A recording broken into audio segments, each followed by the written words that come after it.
Loin d'être anodines, ces rencontres au Palais de l'Unité font basculer leur nature dans une logique résolument partisane selon des analystes. En convoquant les sénateurs et députés membres du Rassemblement démocratique du peuple camerounais, le secrétaire général de la présidence de la République pour les analystes transforme ce qui aurait pu passer pour une réunion institutionnelle en un rassemblement politique au motif que le lieu choisi soit le Palais de l'Unité, siège de la présidence de la République et non la primature ou les sièges parlementaires. Voici qui renforce l'image d'une confusion délibérée entre les institutions républicaines et l'appareil du parti au pouvoir. Personally, I think it's as a result of the quagmire that has been existing within the system as of now.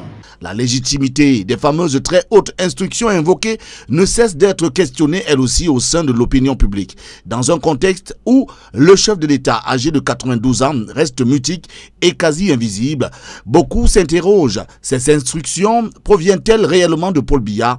Ou sont-elles le produit d'un cercle restreint d'initiés qui gouvernent en son nom?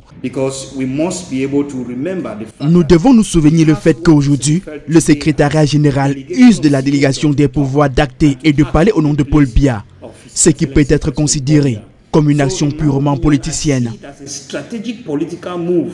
En réalité, pour les analystes, ces réunions ressemblent bien plus à une opération de pré-campagne électorale du RDPC. Ce sont des séances de remobilisation déguisées financées par les moyens de l'État en dehors de tout cadre légal de campagne.